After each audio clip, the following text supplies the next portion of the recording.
venus nombreux aujourd'hui pour cette séance spéciale. Plus fort? Vous m'entendez pas du tout? Donc bienvenue à vous toutes et tous pour ce programme Fly Asiana. Est-ce que dans la salle, il y en a pour qui ce serait la première séance Fly Asiana? Ah oui, quand même, ben, c'est bien, vous allez découvrir donc aujourd'hui le travail du réalisateur qui a gagné le prix du meilleur court-métrage l'année dernière, le prix Fly Asiana du meilleur court-métrage, qui s'appelle Hampton. Et c'est donc le film de Oh Joo-in. Cette programmation, on la réalise grâce au soutien d'Asiana Airlines, qui est notre sponsor principal, pour vous montrer le travail que vous auriez peut-être manqué l'année précédente, mais également ses précédents travaux. C'est une séance qui commence à bénéficier d'une certaine aura, puisque rien que cette année, nous avons, excusez-moi, nous avons Exuma de Jang Jae-yeon. Jang Jae-yeon avait gagné le prix Fly Asiana pour son film 12 Assistant Deacon, il y a ça presque 9 ou 10 ans. Et également, nous avons House of the Season de Oh Joo-min, qui avait gagné avec son film Coming of Age, qui avait fait rire aux éclats la salle 2 et la salle 1 du festival du film coréen à Paris. Aujourd'hui, notre réalisateur est également un assistant réalisateur. Il a travaillé rien que ça avec Kim Yong-hwa, le réalisateur de Along with the Gods, pour The Moon, que certains d'entre vous auront peut-être vu sur Netflix, je crois. Et je ne vais pas vous en dire plus sur lui, mais sachez qu'il est très impatient de découvrir les réactions du public français, et je vous demande de lui faire une ovation chaleureuse, s'il vous plaît.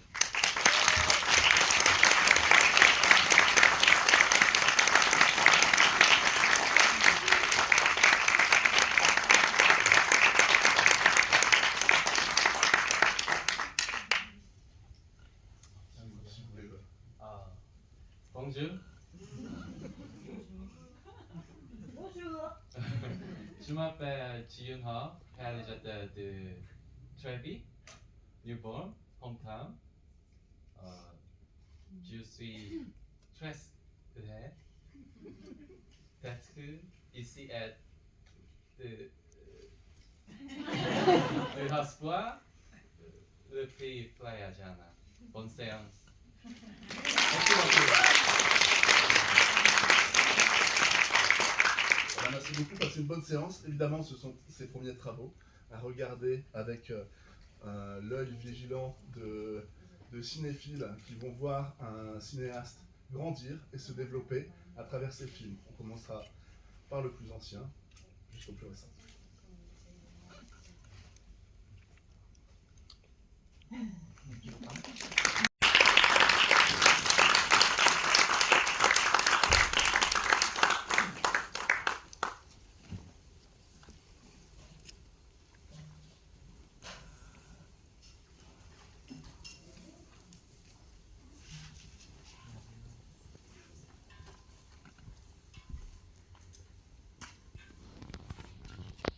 J'espère que vous avez apprécié cette séance. Nous nous sommes rencontrés tout à l'heure avec le directeur Ji-Yoon et le réalisateur Ji-Yoon, et il m'a raconté beaucoup de choses, je lui ai posé beaucoup de questions. Moi, ce que j'aime dans la séance Fly Asiana, c'est pas tellement que je vous repose ces mêmes questions, c'est plutôt que ce soit à votre tour. Je vais juste lancer la première, et après, nous ferons passer le micro à l'intérieur, dans la salle. Alors, la première question que je voulais vous poser, que correspond en fait, c'est la petite anecdote que vous m'avez racontée tout à l'heure. Racontez-nous le lien qu'il y a à votre envie de faire de la réalisation et l'apprentissage de l'anglais, s'il vous plaît.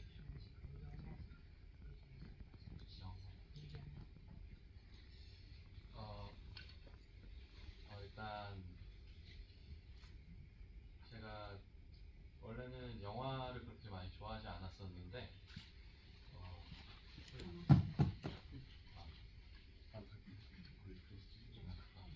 원래 영화를 막 좋아하진 않았었는데 중학교 3학년 때 제가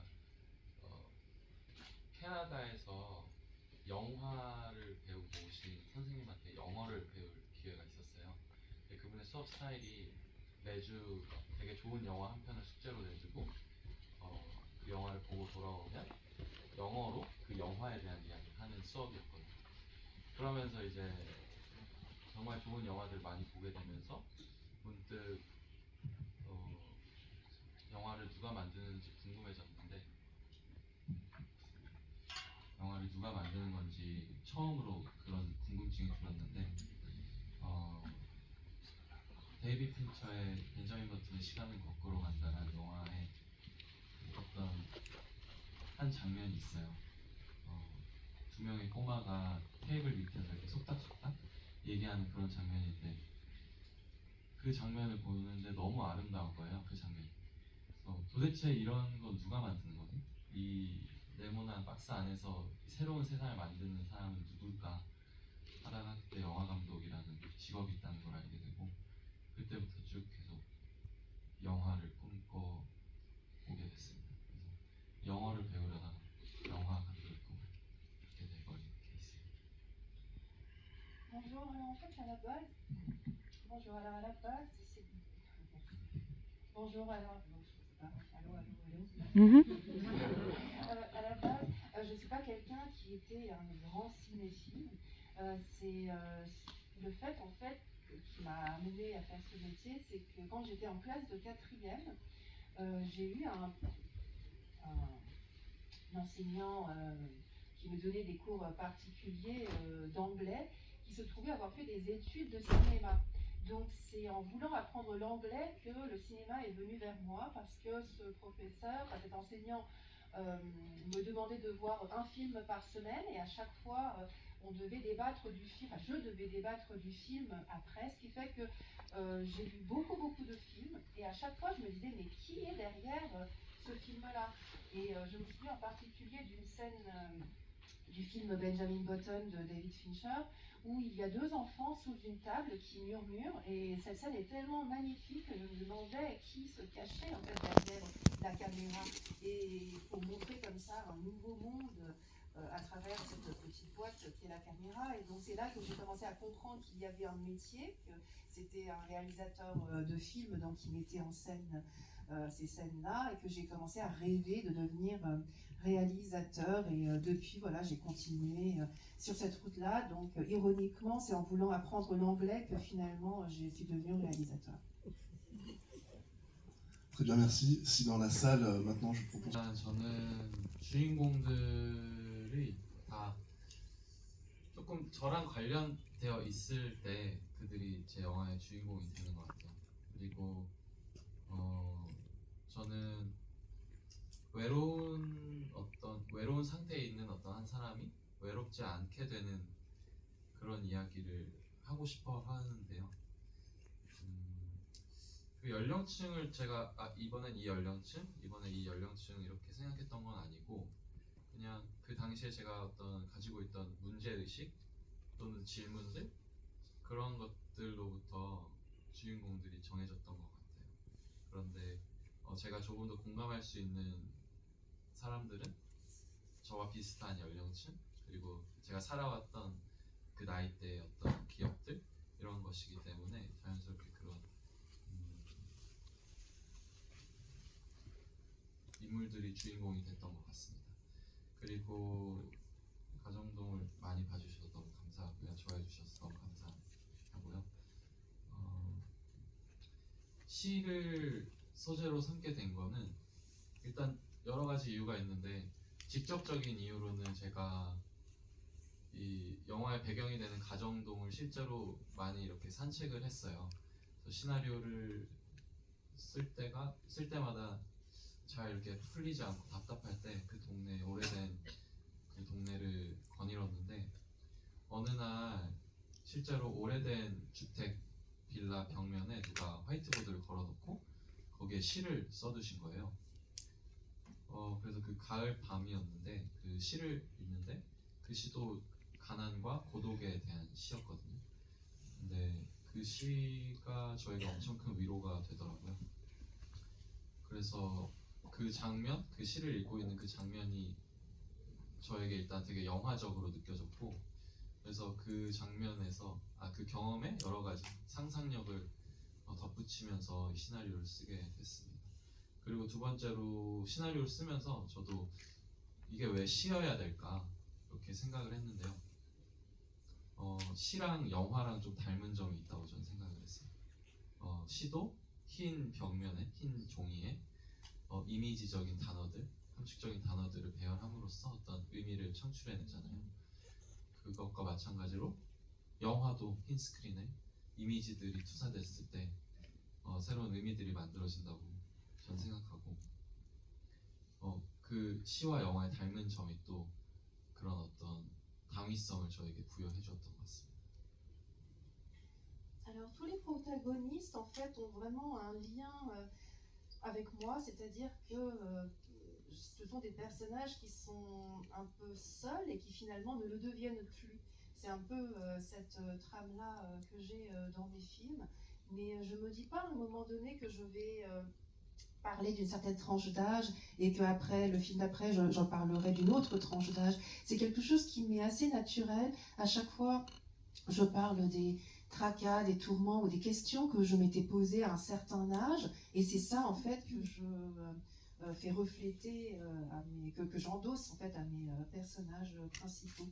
Donc ce sont des personnages qui me ressemblent, qui font appel à des souvenirs que j'avais en moi, donc c'est quelque chose de très naturel. Et en tout cas, je voulais vous remercier d'aimer autant ce film Hometown. Concernant votre deuxième question sur le sujet de la poésie, il y a diverses raisons pour lesquelles je traite de ce thème-là dans ce film. C'est que quand j'écrivais le scénario, parfois j'étais un peu bloquée, et donc je faisais le tour du quartier que vous voyez ici dans le film. Je me promenais, je marchais, et un jour j'ai découvert ce tableau blanc qui était accroché face à une résidence privée, et il y avait donc sur ce tableau un poème. Je me rappelle très bien, c'était en automne, et ça parlait de la solitude et de la pauvreté, et ça m'avait apporté un très grand réconfort quand j'avais lu ce poème.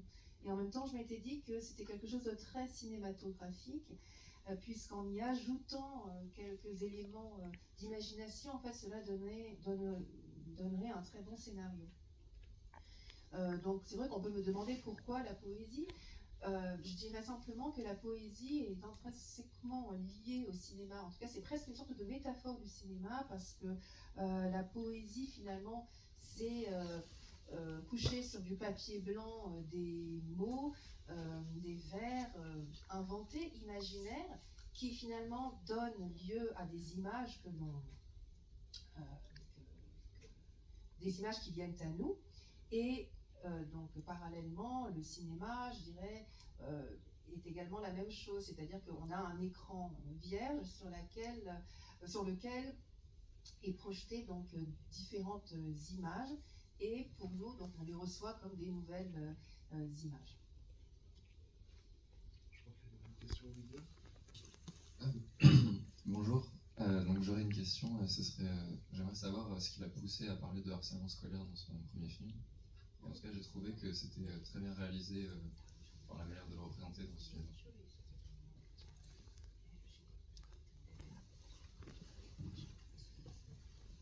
제가 세 사람 뉴본이란 영화를 생각했을 때, 그때 만들게 됐던 그 당시에 제가 잊혀지지 않는 어떤 장면들이 있었어요. 제가 실제로 중학생 때 같은 학급에 이렇게 영화 속의 피해자 정환이처럼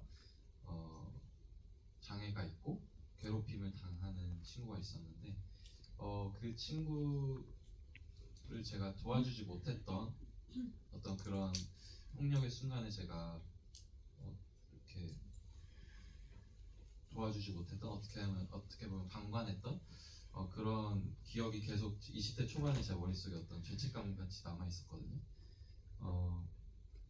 그래서 그 주제를 다뤄보고 싶었고, 단순히 그 주제를 다룬다기보다 또 어떤 한 사람이 자신의 죄를 용서받고 싶어 할 때, 만약에 그 용서를 받아야 할 대상이 사라졌다면, 더 이상 이 세상에 없다면 그 인간은 어떤 선택을 할까, 그리고 어떻게 용서받을 수 있을까, 이런 질문들을 가지고 만들었던 영화입니다. Oui, pour le court-métrage Newborn, à l'époque, quand j'étais en train de le réaliser, j'avais toutes ces scènes-là qui me revenaient de quand j'étais collégien. J'avais dans ma classe un élève qui ressemblait ici à Jonghan, qui avait été victime de harcèlement scolaire. Il était handicapé, il était vraiment malmené par plusieurs de nos camarades. Et j'avais en moi encore cette culpabilité de ne pas avoir pu et su l'aider à l'époque. Et ça m'était resté jusqu'au début de la vingtaine. Et donc je voulais en tout cas traiter de ce sujet dans ce film. Et je me demandais comment est-ce qu'une personne qui essaie d'obtenir le pardon d'une personne mais qui n'est plus de ce monde, comment est-ce qu'elle fait? Comment est-ce qu'elle arrive à obtenir ce pardon? C'est ça qui m'a guidée pour faire ce film. D'autres questions? Bonsoir, merci pour les films.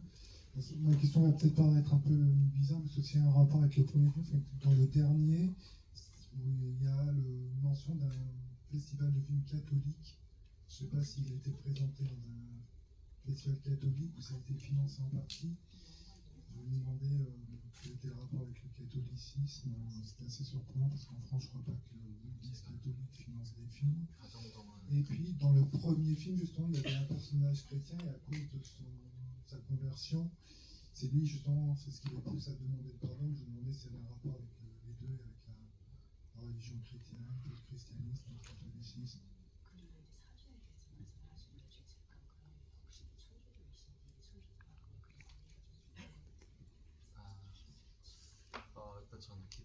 일단 저는 기독교 개신교인이고요. 세 사람에는 그런 저희 어떤 가족점들 그런 것들이 많이 반영됐는데, 그 가정동은 카톨릭 영화제에서 제가 펀드를 받았어요. 근데 그거는 제가 그 카톨릭 신자여서 받을 수 있었던 게 아니라 카톨릭 영화제라는 게 있고 거기서 이제 시나리오 공모전을 합니다. 그래서 시나리오에서 당선되면 제작비를 지원해주는 그런 프로그램에서 제가 당선이 됐던 겁니다. Oui, alors en fait, je ne suis pas catholique, je suis chrétien. Et pour Newborn, ce que vous avez vu donc, dans le générique, c'est qu'effectivement, le film a été financé par le festival du film catholique en Corée, parce que ce festival est particulier. Alors, j'ai pas reçu les fonds, une subvention parce que j'étais catholique, justement je n'étais pas, mais c'est parce qu'ils organisent un concours de scénario et le gagnant du concours en fait reçoit une subvention donc de ce festival, et c'est comme ça que j'ai fait ce film. D'autres questions, s'il vous plaît? 안녕하세요. 와주셔서 감사합니다. 감사합니다. J'ai deux questions. En tout cas, déjà, j'ai beaucoup aimé le film Hometown. J'ai vraiment beaucoup aimé. Et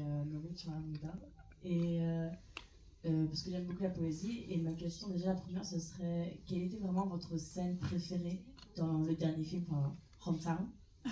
Votre scène préférée, vraiment, qui vous a, je pense, qui a beaucoup inspiré. Et la dernière question, ce serait quel conseil donneriez-vous à une personne qui veut devenir réalisateur de films? Parce que j'aime beaucoup le cinéma. Merci. 감사합니다.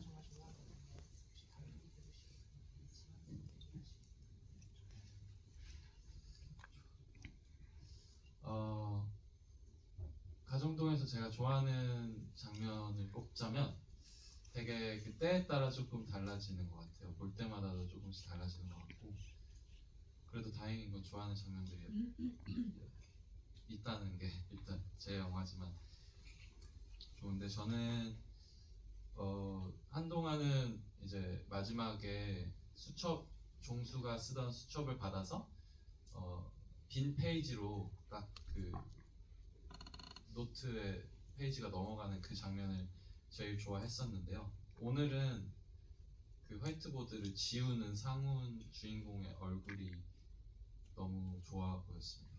네, 그 장면이 오늘은 제일 좋았고 감독을 하고 싶어 하시는 분들에게 조언은 저도 지금 계속 감독을 하고 싶은데요. 계속 감독을 하고 싶어 하고 있는데 어떤 조언을 해야 될까요? 저도 조언이 많이 필요한 그런 어떤 상황을 지나고 있습니다.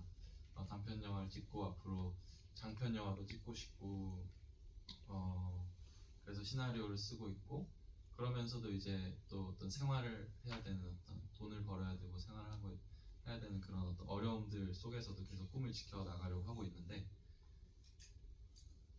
어떤 조언이 좋을까요? 그게 근데 제가 최근에 영화 찍는 걸 연습하고 싶다라는 생각을 너무 했어요. 영화를 찍는다는 걸 연습하는 게 되게 불가능하게 느껴졌는데 최근에는 이렇게 연기를 연습하고 싶어하는 동료 배우들을 모아서 매주 토요일마다 한 장면씩 찍는 그런 모임을 만들었거든요.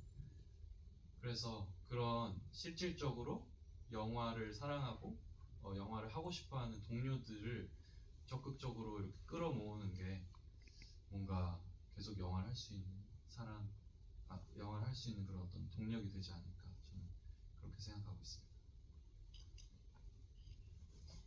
Alors, à chaque fois, ça dépend quand je regarde Hometown, à chaque fois les scènes que je préfère deviennent différentes à chaque fois que je vois le film. Mais au moins c'est bien, ça veut dire que j'ai quand même au moins des scènes que j'aime bien, vu que c'est quand même mon film, donc c'est rassurant. Là, par exemple, en général, je disais tout le temps que la scène que je préférais, c'était là où le personnage principal tourne le cahier du défunt et qui tombe sur la page vierge. Mais aujourd'hui, en voyant le film avec vous, je me suis dit que finalement la scène que j'aimais le plus, c'est la scène où le protagoniste efface le tableau blanc et qu'on voit son visage. Concernant votre deuxième question, pour un conseil pour des futurs réalisateurs, en fait moi-même j'espère continuer à tourner des films et moi-même j'ai besoin de beaucoup de conseils, donc je ne saurais pas vraiment vous en donner. Là j'ai fait des courts-métrages, j'espère un jour faire des longs-métrages, donc je continue à écrire des scénarios, mais en même temps il ne faut pas oublier qu'il faut aussi gagner sa vie, ce qui n'est pas facile, il faut trouver un équilibre, mais je continue toujours de rêver pour et espérer un jour devenir réalisateur à plein temps. Mais ce que je pourrais vous dire, je dirais que par exemple, moi je me suis dit à un moment donné que ce serait intéressant de s'entraîner à filmer. Donc j'ai commencé à réunir des acteurs donc qui veulent devenir des acteurs professionnels et on se réunit une fois tous les samedis autour d'une scène et en fait on tourne la scène ensemble. Donc pour moi je pense qu'effectivement c'est bien peut-être de réunir les gens qui partagent les mêmes intérêts ou la même passion que vous et que ça va devenir aussi un moteur pour vous pousser à continuer sur le chemin.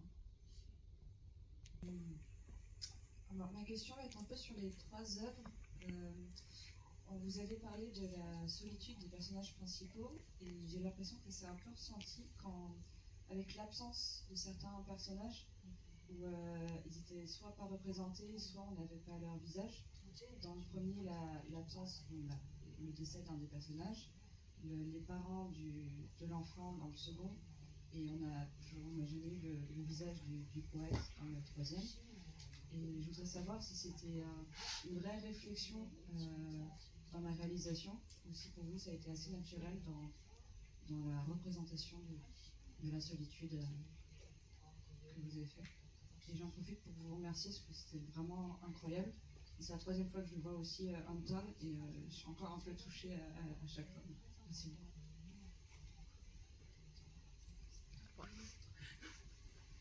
Merci.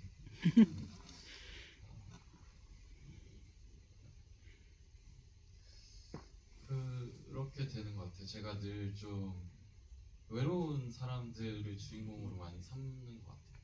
지금 쓰는 시나리오도 되게 외로운 사람들이 만나게 되고 어떤 일을 하게 되고 이러는 건데, 저는 모르겠습니다. 제가 좀 학창 시절에 좀 혼자 있는 시간이 많고 좀 외롭다고 많이 느꼈던 것 같아요. 그리고 그 외로움을 막 한편으로는 즐겼던 것 같기도 하고, 그 외로움이 주는 어떤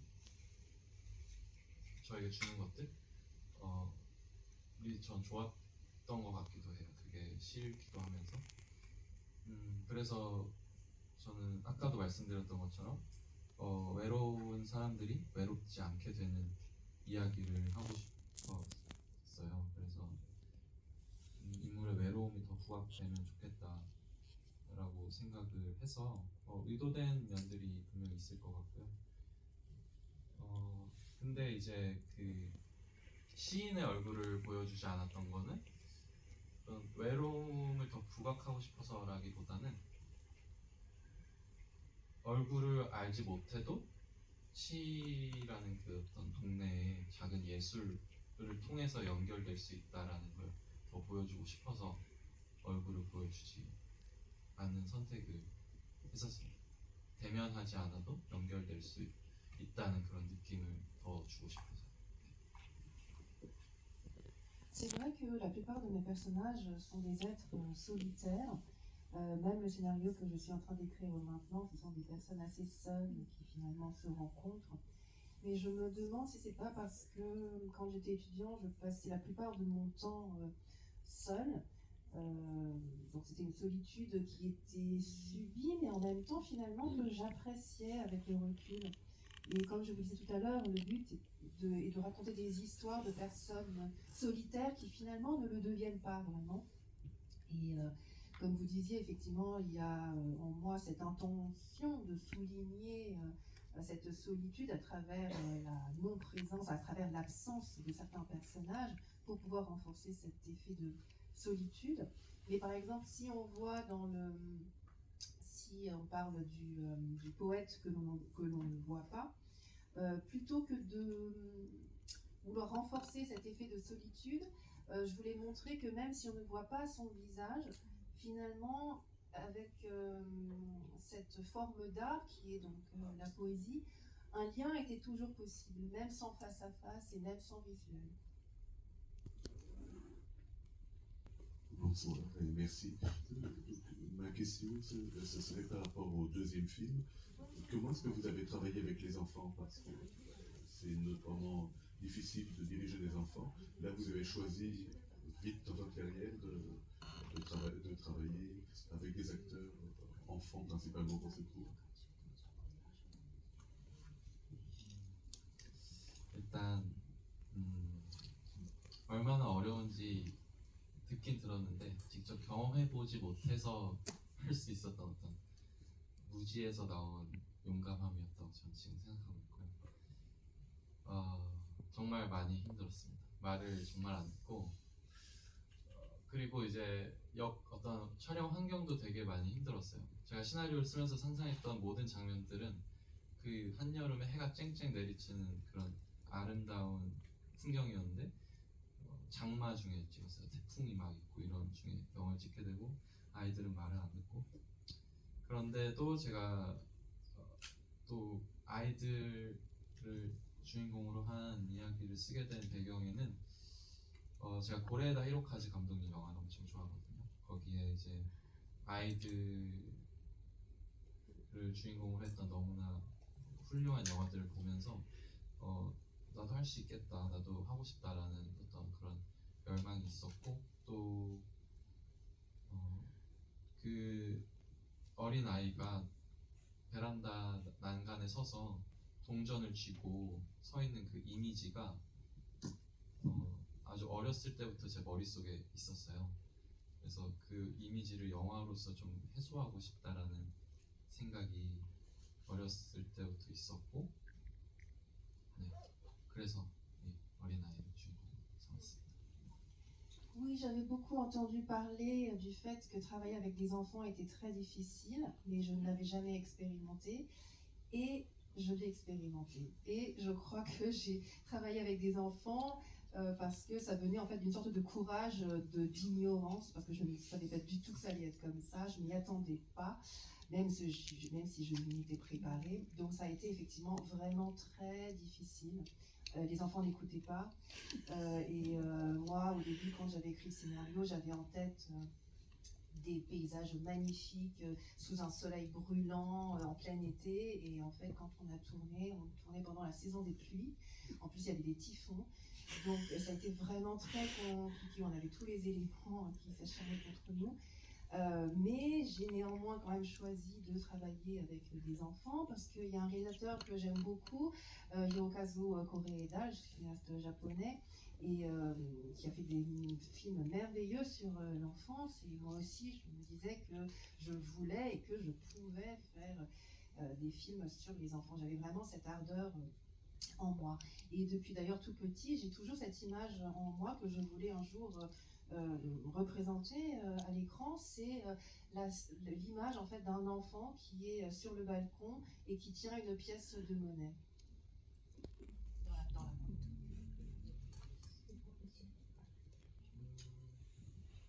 한 아이는 전문 배우라고 할 수 있을 만큼의 어떤 경력이 있는 아이였고, 한 아이는 이제 막 해보려고 했던 그런 친구였어요. 남자 아이가 이제 막 해보려고 하는 친구여서. Oui, bah pour répondre à votre question, pour savoir si c'était des acteurs professionnels ou pas, en fait, il y avait donc il y a la jeune fille, enfin la petite fille, donc qui est une actrice professionnelle. Elle a quand même un curriculum assez étouffé. Et par contre, le petit garçon, lui, commençait tout juste à vouloir devenir acteur. Et combien de temps vous avez mis pour faire le montage derrière? Vous avez raconté une petite anecdote tout à l'heure là-dessus. 트레비를 찍고 제가 그 결과물에 너무나 큰 실망을 해서 한 3개월 동안은 그 촬영본을 열어보지도 못할 만큼 좀 어떤 자괴감을 느꼈다고 해야 될까요? 제가 계획한 대로 된 것들이 너무나 제가 준비한 게 100%라면 한 20%, 30% 정도만을 이행할 수 있었던 프로덕션이었어서 한 3개월 동안은 정말 집거생활 하면서 편집을 못하다가, 이게 영화학교 졸업 작품이었어서 졸업 영화제에 무조건 상영을 했어야 됐어요. 그래서 이제 그게 그 영화제가 다가와서 급하게 이제 어쩔 수 없이 등 떠밀려서 편집을 하게 됐습니다. 아마 그 영화제가 없었으면 이 영화가 아마 세상에 못 나왔을 수도 있을 것 같다는 생각을 합니다. Après avoir tourné très vite, j'ai été tellement déçue par le résultat que pendant 3 mois, j'ai refusé en fait de voir les rushs. J'étais vraiment désespérée. Si par exemple j'étais prêt à 100% avant le film, j'ai vu que le résultat en fait ne comprenait que 20 à 30% de ce que je voulais montrer. Et ce qui fait que je me suis enfermée chez moi comme un reclus. Et malgré cela, donc je voulais plus du tout en entendre parler, sauf que en fait ce film faisait partie d'un festival pour obtenir en fait le diplôme de fin d'année. C'est mon travail, c'est mon film de fin d'année. Donc j'ai pas eu le choix, il fallait absolument que le film soit montré dans ce festival pour pouvoir être diplômé, et je me suis attelée au montage à cause de cela. Mais sinon, s'il n'y avait pas eu ce festival, je pense que le film en fait n'aurait jamais vu le jour. Ça aurait été dommage. Je crois qu'on a le temps pour une dernière question, si vous voulez. Justement, je voulais demander si dans le futur il avait d'autres projets avec d'autres réalisateurs ou en solo, et si à l'avenir il aurait peut-être faire des longs métrages. Pardon, tu peux parler plus près du micro? Oui, si à l'avenir il voulait faire plus des longs métrages ou rester dans les courts, et quel type, par exemple si il veut faire des longs métrages, quel genre de film il aimerait faire s'il pouvait rester dans un peu le réalisme comme les courts-métrages qu'il a l'habitude de faire et qu'on a vu.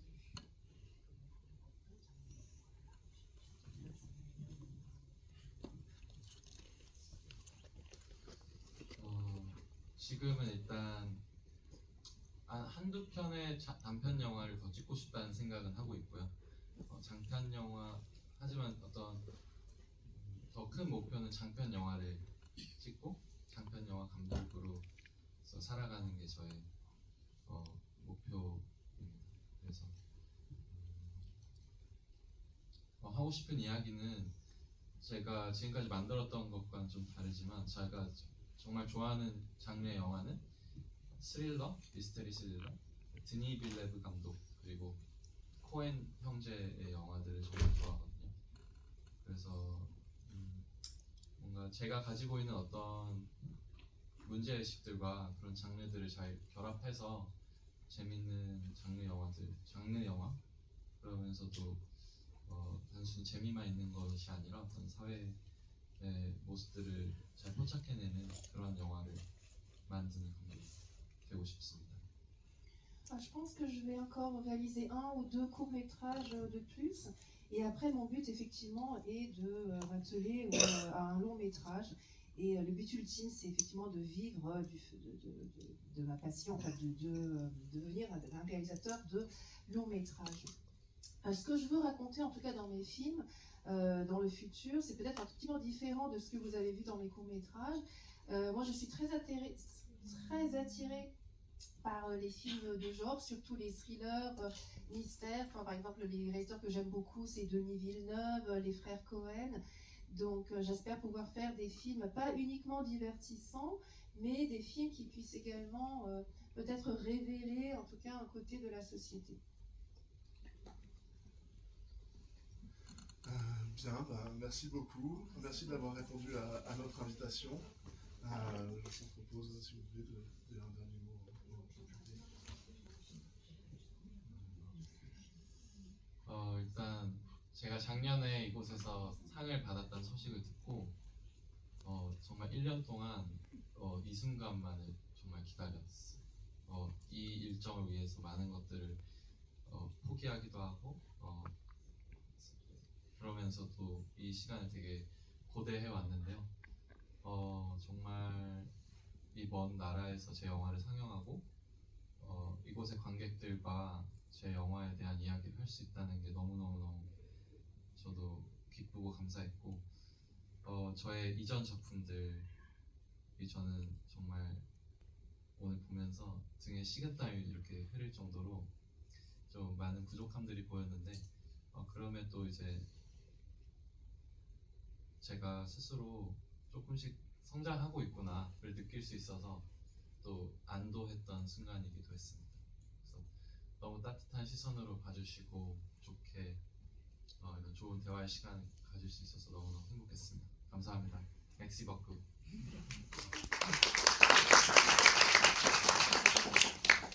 Alors, c'est vrai que quand l'an dernier j'avais appris que j'avais été récompensée à ce festival-là, j'avais été très surpris et finalement pendant l'année qui s'est écoulée, je n'attendais que ce moment avec vous. J'ai refusé beaucoup de projets, j'ai annulé pas mal de choses parce que je voulais vraiment venir. C'est un événement pour moi, j'avais une énorme attente. Et parce que le fait de montrer mes films comme ça dans un pays si lointain, de projeter mes films, d'en parler après avec le public, c'était quelque chose pour moi vraiment qui me tenait à cœur. Donc j'en suis très heureuse. En fait, je voulais vraiment vous remercier, vous tous, d'être venus. Et tout à l'heure, en regardant le film avec vous, c'est vrai que j'ai eu des sueurs froides parce que je voyais toutes les imperfections de mes films précédents. Et en même temps, je me disais que ça me soulageait en même temps parce que je me disais que finalement, j'avais aussi un peu grandi parce que je voyais ces imperfections. Donc voilà, je voulais vraiment vous remercier tous de votre chaleureuse accueil. Merci.